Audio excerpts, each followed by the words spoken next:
ये कहानी जो आज हम आपको सुनाने जा रहे हैं वो हमारे सब्सक्राइबर विक्रम ने सुनाई है, जिसे हम अपने पॉइंट ऑफ व्यू से आपको सुनाना चाहेंगे।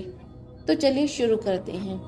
एक दिन विक्रम की कंपनी वालों ने कंपनी के काम के लिए कुछ महीने के लिए विक्रम को दूसरे शहर में पोस्टिंग कर दी। कंपनी ने जो फ्लैट दिया उसमें विक्रम और उनकी पत्नी रहने चले जाते हैं, पर इनको क्या पता था कि ये इनकी जिंदगी का सबसे डरावना सच बनने वाला है। पहले ही दिन साक्षी और विक्रम ने मिलकर पूरा फ्लैट सजा लिया। फ्लैट 2 BHK का था। ज्यादा समय नहीं लगा। ये लोग नए शहर में ढलने की कोशिश की बात एक दूसरे से करने लगे और खाना खाकर अपने बेडरूम में सोने चले जाते हैं। देर रात में विक्रम की नींद खुल जाती है। वो पानी पीने के लिए उठता है। पलटकर जब वो साक्षी की तरफ देखता है तो उसे साक्षी वहां दिखाई नहीं देती।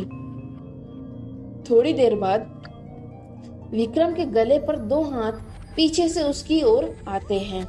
विक्रम चौंक कर देखता है तो साक्षी पीछे ही खड़ी होती है। साक्षी ने बोला, चौंक क्यों गए? मैं बाथरूम गई थी। तुम क्यों जगे हो? विक्रम बोलता है, कुछ नहीं, बस पानी पीने के लिए जगा था। ये लोग फिर सो जाते हैं। सुबह उठकर साक्षी दोनों के लिए नाश्ता और खाना बनाती है। विक्रम नाश्ता करके अपना टिफिन लेकर काम पर निकल जाता है। साक्षी अपने फ्लैट में अकेली सोच रही थी, चलो जो बाकी काम है उसको निपटा लेती हूँ। वो कपड़े धुलने के लिए वॉशिंग मशीन की तरफ जाती है, फिर मशीन में कपड़े धुलने के लिए डालकर वहां से चली जाती है। थोड़ी देर बाद वो वापस आती है तो देखती है कि कपड़े तो वॉशिंग मशीन में है ही नहीं। वो घबराकर इधर उधर ढूंढते ढूंढते अपने बेडरूम में पहुंचती है। वहां उसके सारे गीले कपड़े उसके बिस्तर पर थे। वो ये सब समझ नहीं पाती है। शाम को विक्रम के घर आने के बाद उसे ये सारी बातें बताती है।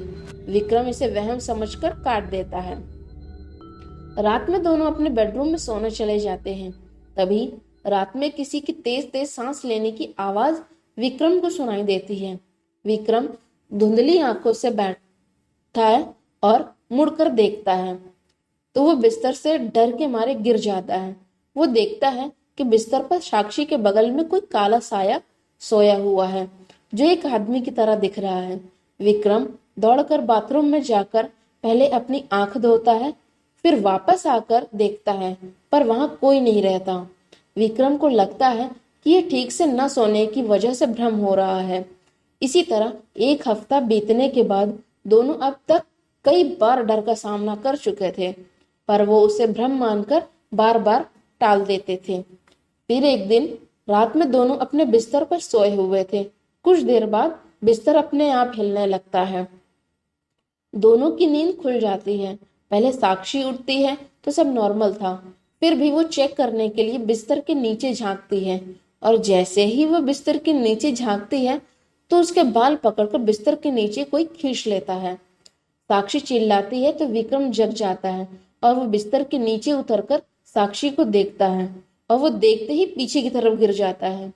वो देखता है कि साक्षी के साथ लेटी हुई उसकी तरफ देख रही है और साक्षी के पीछे कोई और है जो साक्षी का सिर जमीन पर दबाए हुए हैं।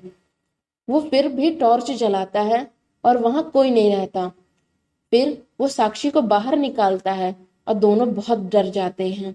विक्रम और साक्षी दोनों कमरे से बाहर जाने की कोशिश करते हैं, पर दरवाजे पर कोई खड़ा रहता है। दोनों की हिम्मत नहीं होती आगे बढ़ने की। तभी विक्रम अपना टॉर्च जलाने की सोचता है। टॉर्च काम नहीं करती। इस दौरान वो देखता है कि साक्षी उसके बगल में है ही नहीं।